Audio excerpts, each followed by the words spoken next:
My mom was great at allowing us to experiment in the kitchen, and she was a baker. She used to bake bread.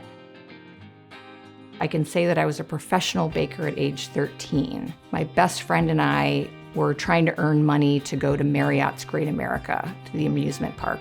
And my mom said, if you want to go, you have to sell something that you made yourself. And we decided that we would make baguettes. And so every couple of weeks we would get together, and it was an all-day process making these baguettes. They were delicious, and we sold them for 75 cents a piece. About 18 years ago, I started having some weird digestive symptoms and learned that I couldn't tolerate gluten any longer. And I've always loved to bake, and I've always really loved eating baked goods. They're just my happy place. And I tried a bunch of recipes and products that were on the shelf that, frankly, at that point were terrible. And I realized that if I wanted to continue eating those things, that I needed to make them myself. I have a variety of flours that I use in order to mimic what happens when you bake with wheat flour. And I have used primarily brown rice, sorghum, oat flour, coconut flour, arrowroot starch.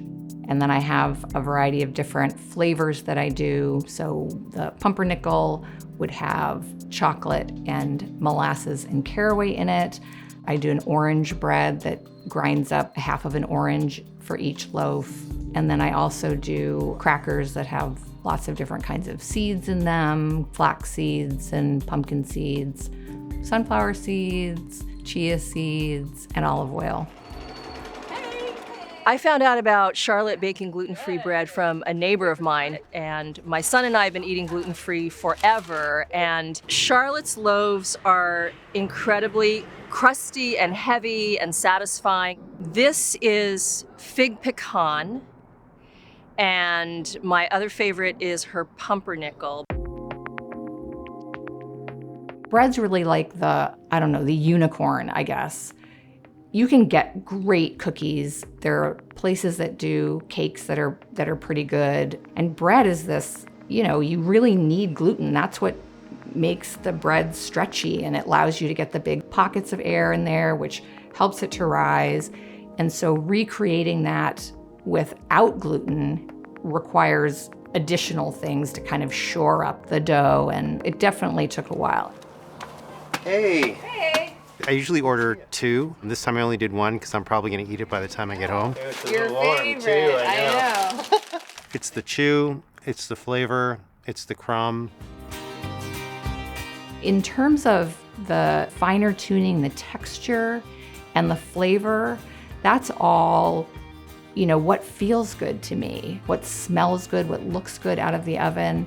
What I'm trying to create is a food experience for someone, and that feels like art to me. There you go. Thank you. Multi-grain. I love toast in the morning, put a little edamame hummus on it, slice a tomato, and it's perfection.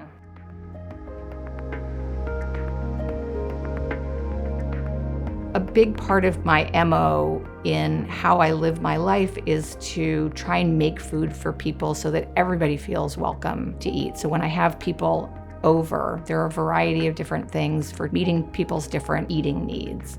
It's how we come together, and I feel so strongly that people really feel welcome.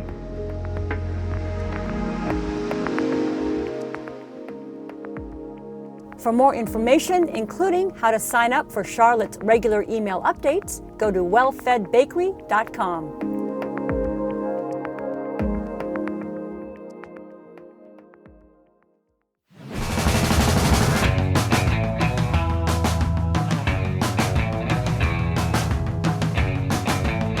Catch Art Zone Friday nights at 8 and anytime online at seattle.gov/artzone.